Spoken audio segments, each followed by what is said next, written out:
श्री सीतारामचंद्राभ्याम नमः। बालकांड 10वां सर्ग। सुमंत्र के कहने से राजा दशरथ का सपरिवार अंगराज के यहां जाकर वहां से शांता और ऋष्यशृंग को अपने घर ले आना। तदनंतर सुमंत्र ने फिर कहा, राजेंद्र, आप पुनः मुझसे अपने हित की वह बात सुनिए जिसे देवताओं में श्रेष्ठ बुद्धिमान सनत कुमार जी ने ऋषियों को सुनाया था। उन्होंने कहा था, इक्ष्वाकु वंश में दशरथ नाम से प्रसिद्ध एक परम धार्मिक सत्य प्रतिज्ञ राजा होंगे। उनकी अंगराज के साथ मित्रता होगी।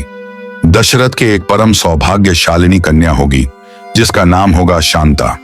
अंग देश के राजकुमार का नाम होगा रोमपाद। महायशस्वी राजा दशरथ उनके पास जाएंगे और कहेंगे, धर्मात्मन, मैं संतानहीन हूं। यदि आप आज्ञा दें तो शांता के पति ऋष्यशृंग मुनि चलकर मेरा यज्ञ करा दें। इससे मुझे पुत्र की प्राप्ति होगी और मेरे वंश की रक्षा हो जाएगी। राजा की यह बात सुनकर मन ही मन उस पर विचार करके मनस्वी राजा रोमपाद शांता के पुत्रवान पति को उनके साथ भेज देंगे। ब्राह्मण ऋष्यशृंग को पाकर राजा दशरथ की सारी चिंता दूर हो जाएगी और वे प्रसन्न चित्त होकर उस यज्ञ का अनुष्ठान करेंगे। यश की इच्छा रखने वाले धर्मज्ञ राजा दशरथ हाथ जोड़कर द्विज श्रेष्ठ ऋष्यशृंग का यज्ञ पुत्र और स्वर्ग के लिए वर्ण करेंगे तथा वे प्रजापालक नरेश उन श्रेष्ठ ब्रह्मर्षि से अपनी अभीष्ट वस्तु प्राप्त कर लेंगे। राजा के 4 पुत्र होंगे जो अप्रमेय पराक्रमी वंश की मर्यादा बढ़ाने वाले और सर्वत्र विख्यात होंगे। महाराज, पहले सत्ययुग में शक्तिशाली देवप्रवर भगवान सनत कुमार जी ने ऋषियों के समक्ष ऐसी कथा कही थी। पुरुष सिंह महाराज, इसलिए आप स्वयं ही सेना और सवारियों के साथ अंगदेश में जाकर मुनि कुमार ऋष्यशृंग को सत्कार पूर्वक यहाँ ले आइए। सुमंत्र का वचन सुनकर राजा दशरथ को बड़ा हर्ष हुआ। उन्होंने मुनिवर वशिष्ठ जी को भी सुमंत्र की बातें सुनाई और उनकी आज्ञा लेकर रणिवास की रानियों तथा मंत्रियों के साथ अंग देश के लिए प्रस्थान किया, जहां विप्रवर ऋष्यशृंग निवास करते थे। मार्ग में अनेकानेक वनों और नदियों को पार करके वे धीरे धीरे उस देश में जा पहुंचे जहां मुनिवर ऋष्यशृंग विराजमान थे। वहां पहुंचने पर उन्हें द्विज श्रेष्ठ ऋष्यशृंग रोमपाद के पास ही बैठे दिखाई दिए। वे ऋषि कुमार प्रज्वलित अग्नि के समान तेजस्वी जान पड़ते थे। तदनंतर राजा रोमपाद ने मित्रता के नाते अत्यंत प्रसन्न हृदय से महाराज दशरथ का शास्त्रोक्त विधि के अनुसार विशेष रूप से पूजन किया और बुद्धिमान ऋषि कुमार ऋष्यशृंग को राजा दशरथ के साथ अपनी मित्रता की बात बताई। उस पर उन्होंने भी राजा का सम्मान किया। इस प्रकार भली भांति आदर सत्कार पाकर नरश्रेष्ठ राजा दशरथ रोमपाद के साथ वहां 7-8 दिनों तक रहे। इसके बाद वे अंगराज से बोले, प्रजापालक नरेश, तुम्हारी पुत्री शांता अपने पति के साथ मेरे नगर में पदार्पण करे, क्योंकि वहां एक महान आवश्यक कार्य उपस्थित हुआ है। राजा रोमपाद ने बहुत अच्छा कहकर उन बुद्धिमान महर्षि का जाना स्वीकार कर लिया और ऋष्यशृंग से कहा, विप्रवर, आप शांता के साथ महाराज दशरथ के यहाँ जाइए। राजा की आज्ञा पाकर उन ऋषि पुत्र ने तथास्तु कहकर राजा दशरथ को अपने चलने की स्वीकृति दे दी। राजा रोमपाद की अनुमति ले ऋष्यशृंग ने पत्नी के साथ वहां से प्रस्थान किया। उस समय शक्तिशाली राजा रोमपाद और दशरथ ने एक दूसरे को हाथ जोड़कर स्नेहपूर्वक छाती से लगाया तथा अभिनंदन किया। फिर मित्र से विदा ले रघुकुल नंदन दशरथ वहां से प्रस्थित हुए। उन्होंने पुरवासियों के पास अपने शीघ्रगामी दूत भेजे और कहलाया कि समस्त नगर को शीघ्र ही सुसज्जित किया जाए। सर्वत्र धूप की सुगंध फैले, नगर की सड़कों को झाड़ बुहार कर उन पर पानी का छिड़काव कर दिया जाए तथा सारा नगर ध्वजा पताकाओं से अलंकृत हो। राजा का आगमन सुनकर पुरवासी बड़े प्रसन्न हुए। महाराज ने उनके लिए जो संदेश भेजा था उसका उन्होंने उस समय पूर्ण रूप से पालन किया। तदनंतर राजा दशरथ ने शंख और दुंदुभी आदि वाद्यों की ध्वनि के साथ विप्रवर ऋष्यशृंग को आगे करके अपने सजे सजाए नगर में प्रवेश किया। उन द्विज कुमार का दर्शन करके सभी नगर निवासी बहुत प्रसन्न हुए। उन्होंने इंद्र के समान पराक्रमी नरेंद्र दशरथ के साथ पुरी में प्रवेश करते हुए ऋष्यशृंग का उसी प्रकार सत्कार किया जैसे देवताओं ने स्वर्ग में सहस्त्राक्ष इंद्र के साथ प्रवेश करते हुए कश्यप नंदन वामन जी का समादर किया था। ऋषि को अंतःपुर में ले जाकर राजा ने शास्त्र विधि के अनुसार उनका पूजन किया और उनके निकट आ जाने से अपने को कृतकृत्य माना।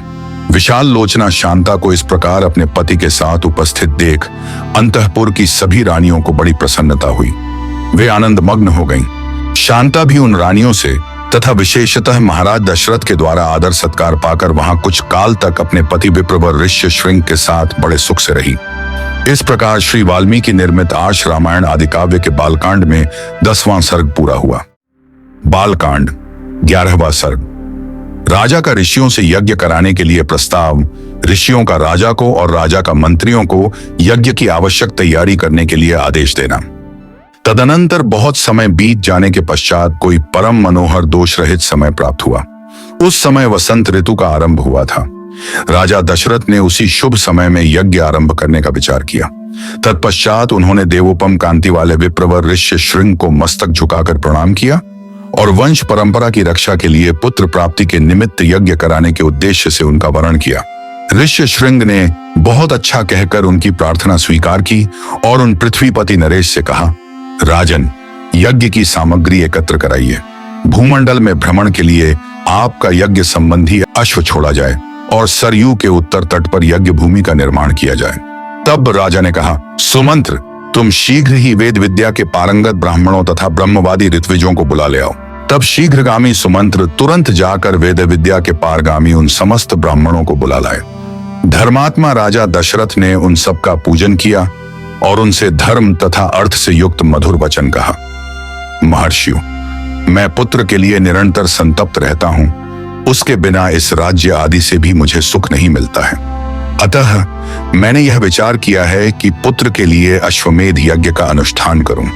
इसी संकल्प के अनुसार मैं अश्वमेध यज्ञ का आरंभ करना चाहता हूं। मुझे विश्वास है कि ऋषि पुत्र ऋष्य श्रृंग के प्रभाव से मैं अपनी संपूर्ण कामनाओं को प्राप्त कर लूंगा। राजा दशरथ के मुख से निकले हुए इस वचन की वशिष्ठ आदि सब ब्राह्मणों ने साधु साधु कहकर बड़ी सराहना की। इसके बाद ऋष्य श्रृंग आदि सब महर्षियों ने उस समय राजा दशरथ से पुनः यह बात कही, महाराज, यज्ञ सामग्री का संग्रह किया जाए, यज्ञ संबंधी अश्व छोड़ा जाए तथा सरयू के उत्तर तट पर यज्ञ भूमि का निर्माण किया जाए। तुम यज्ञ द्वारा सर्वथा 4 अमित पराक्रमी पुत्र प्राप्त करोगे, क्योंकि पुत्र के लिए तुम्हारे मन में ऐसे धार्मिक विचार का उदय हुआ है। ब्राह्मणों की यह बात सुनकर राजा को बड़ी प्रसन्नता हुई। उन्होंने बड़े हर्ष के साथ अपने मंत्रियों से यह शुभ अक्षरों वाली बात कही, गुरुजनों की आज्ञा के अनुसार तुम लोग शीघ्र ही मेरे लिए यज्ञ की सामग्री जुटा दो। शक्तिशाली वीरों के संरक्षण में यज्ञ अश्व छोड़ा जाए और उसके साथ प्रधान ऋत्विज भी रहने में रहें। सरयू के उत्तर तट पर यज्ञ भूमि का निर्माण हो। शास्त्रोक्त विधि के अनुसार क्रमशः शांति कर्म, पुण्याहवाचन आदि का विस्तार पूर्वक अनुष्ठान किया जाए, जिससे विघ्नों का निवारण हो। यदि इस श्रेष्ठ यज्ञ में कष्टप्रद अपराध बन जाने का भय न हो तो सभी राजा इसका संपादन कर सकते हैं, परंतु ऐसा होना कठिन है, क्योंकि ये विद्वान ब्रह्म राक्षस यज्ञ में विघ्न डालने के लिए छिद्र ढूंढा करते हैं। विधिहीन यज्ञ का अनुष्ठान करने वाला यजमान तत्काल नष्ट हो जाता है। अतः मेरा यह यज्ञ जिस तरह विधिपूर्वक संपूर्ण हो सके वैसा उपाय किया जाए। तुम सब लोग ऐसे साधन प्रस्तुत करने में समर्थ हो। तब बहुत अच्छा कहकर सभी मंत्रियों ने राजराजेश्वर दशरथ के उस कथन का आदर किया और उनकी आज्ञा के अनुसार सारी व्यवस्था की। तत्पश्चात उन ब्राह्मणों ने भी धर्मज्ञ नृप श्रेष्ठ दशरथ की प्रशंसा की और उनकी आज्ञा पाकर सब जैसे आए थे वैसे ही फिर चले गए। उन ब्राह्मणों के चले जाने पर मंत्रियों को भी विदा करके वे महाबुद्धिमान नरेश अपने महल में गए। इस प्रकार श्री वाल्मीकि निर्मित आर्ष रामायण आदि काव्य के बालकांड में 11वां सर्ग पूरा हुआ। बालकांड 12वां सर्ग। राजा का वशिष्ठ जी से यज्ञ की तैयारी के लिए अनुरोध, वशिष्ठ जी द्वारा इसके लिए सेवकों की नियुक्ति और सुमंत्र को राजाओं को बुलाने के लिए आदेश, समागत राजाओं का सत्कार तथा पत्नियों सहित राजा दशरथ का यज्ञ की दीक्षा लेना। वर्तमान वसंत ऋतु के बीतने पर जब पुनः दूसरा वसंत आया तब तक 1 वर्ष का समय पूरा हो गया। उस समय शक्तिशाली राजा दशरथ संतान के लिए अश्वमेध यज्ञ की दीक्षा लेने के निमित्त वशिष्ठ जी के समीप गए। वशिष्ठ जी को प्रणाम करके राजा ने न्यायतः उनका पूजन किया और पुत्र प्राप्ति का उद्देश्य लेकर उन द्विज श्रेष्ठ मुनि से यह विनय युक्त बात कही। ब्राह्मण मुनि प्रवर, आप शास्त्र विधि के अनुसार मेरा यज्ञ करावें और यज्ञ के अंगभूत अश्व संचारण आदि में ब्रह्म राक्षस आदि जिस तरह विघ्न न डाल सकें वैसा उपाय कीजिए। आपका मुझ पर विशेष स्नेह है। आप मेरे सुहृद, अकारण हितैषी गुरु और परम महान हैं। यह जो यज्ञ का भार उपस्थित हुआ है इसको आप ही वहन कर सकते हैं। तब बहुत अच्छा कहकर विप्रवर वशिष्ठ मुनि राजा से इस प्रकार बोले, नरेश्वर, तुमने जिसके लिए प्रार्थना की है वह सब मैं करूंगा। तदनंतर वशिष्ठ जी ने यज्ञ संबंधी कर्मों में निपुण तथा यज्ञ विषयक शिल्प कर्म में कुशल परम धर्मात्मा बूढ़े ब्राह्मणों, यज्ञ कर्म समाप्त होने तक उसमें सेवा करने वाले सेवकों, शिल्पकारों भूमि खोदने वालों, ज्योतिषियों, कारीगरों, नटों, नर्तकों, विशुद्ध शास्त्रवेत्ताओं तथा बहुश्रुत पुरुषों को बुलाकर उनसे कहा, तुम लोग महाराज की आज्ञा से यज्ञ कर्म के लिए आवश्यक प्रबंध करो। शीघ्र ही कई हजार ईंटें लाई जाएं। राजाओं के ठहरने के लिए उनके योग्य अन्नपान आदि अनेक उपकरणों से युक्त बहुत से महल बनाए जाएं। ब्राह्मणों के रहने के लिए भी सैकड़ों सुंदर घर बनाए जाने चाहिए। वे सभी गृह बहुत से भोजनीय अन्नपान आदि उपकरणों से युक्त तथा आंधी पानी आदि के निवारण में समर्थ हों। इसी तरह पुरवासियों के लिए भी विस्तृत मकान बनने चाहिए। दूर से आए हुए भूपालों के लिए पृथक पृथक महल बनाए जाएं। घोड़े और हाथियों के लिए भी शालाएं बनाई जाएं। साधारण लोगों के सोने के लिए भी घरों की व्यवस्था हो। विदेशी सैनिकों के लिए भी बड़ी बड़ी छावनियां बननी चाहिए। जो घर बनाए जाएं, उनमें खाने पीने की प्रचुर सामग्री संचित रहे। उनमें सभी मनोवांछित पदार्थ सुलभ हों तथा नगर वासियों को भी बहुत सुंदर अन्न भोजन के लिए देना चाहिए। वह भी विधिवत सत्कार पूर्वक दिया जाए, अवहेलना करके नहीं। ऐसी व्यवस्था होनी चाहिए जिससे सभी वर्ण के लोग भली भांति सत्कृत हो सम्मान प्राप्त करें। काम और क्रोध के वशीभूत होकर भी किसी का अनादर नहीं करना चाहिए। जो शिल्पी मनुष्य यज्ञ कर्म की आवश्यक तैयारी में लगे हों, उनका भी विशेष रूप से समादर करना चाहिए। जो सेवक या कारीगर धन और भोजन आदि के द्वारा सम्मानित किए जाते हैं, वे सब परिश्रम पूर्वक कार्य करते हैं। उनका किया हुआ सारा कार्य सुंदर ढंग से संपन्न होता है। उनका कोई काम बिगड़ने नहीं पाता। अतः तुम सब लोग प्रसन्न चित्त होकर ऐसा ही करो। तब वे सब लोग वशिष्ठ जी से मिलकर बोले, आपको जैसा अभीष्ट है उसके अनुसार ही करने के लिए अच्छी व्यवस्था की जाएगी। कोई भी काम बिगड़ने नहीं पाएगा। आपने जैसा कहा है हम लोग वैसा ही करेंगे, उसमें कोई त्रुटि नहीं आने देंगे। तदनंतर वशिष्ठ जी ने सुमंत्र को बुलाकर कहा, इस पृथ्वी पर जो जो धार्मिक राजा, ब्राह्मण, क्षत्रिय, वैश्य और सहस्रों शूद्र हैं, उन सबको इस यज्ञ में आने के लिए निमंत्रित करो। सभी देशों के अच्छे लोगों को सत्कार पूर्वक यहाँ ले आओ। मिथिला के स्वामी शूरवीर महाभाग जनक सत्यवादी नरेश हैं। उनको अपना पुराना संबंधी जानकर तुम स्वयं ही जाकर उन्हें बड़े आदर सत्कार के साथ यहाँ ले आओ। इसी प्रकार काशी के राजा अपने स्नेही मित्र हैं और सदा प्रिय वचन बोलने वाले हैं। वे सदाचारी तथा देवताओं के तुल्य तेजस्वी हैं, अतः उन्हें भी स्वयं ही जाकर ले आओ। केकय देश के बूढ़े राजा बड़े धर्मात्मा हैं। वे राज सिंह महाराज दशरथ के ससुर हैं, अतः उन्हें भी पुत्र सहित यहाँ ले आओ। अंग देश के स्वामी महाधनुर्धर राजा रोमपाद हमारे महाराज के मित्र हैं, अतः उन्हें पुत्र सहित यहाँ सत्कार पूर्वक ले आओ। कौशल राज भानुमान को भी सत्कार पूर्वक ले आओ।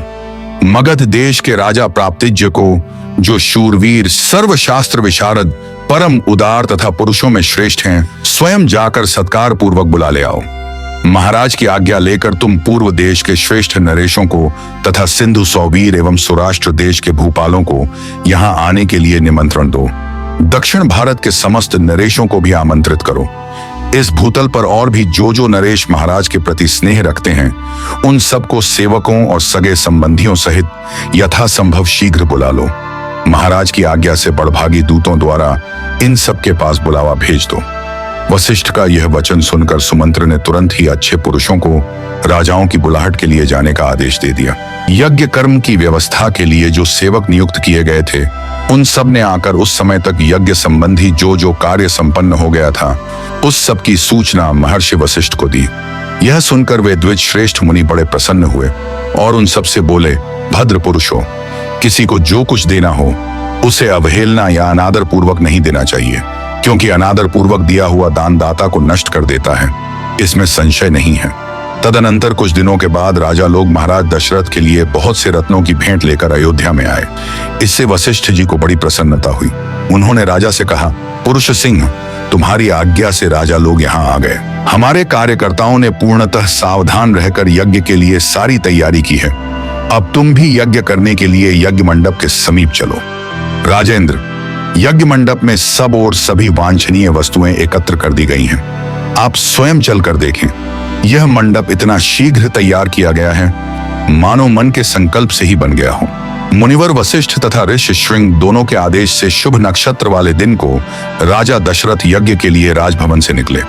तत्पश्चात वशिष्ठ आदि सभी श्रेष्ठ द्विजों ने यज्ञ मंडप में जाकर ऋषि श्रृंग को आगे करके शास्त्रोक्त विधि के अनुसार यज्ञ कर्म का आरंभ किया। पत्नियों सहित श्रीमान अवध नरेश ने यज्ञ की दीक्षा ली। इस प्रकार श्री वाल्मीकि निर्मित आश रामायण आदि काव्य के बालकांड में 12वां सर्ग पूरा हुआ।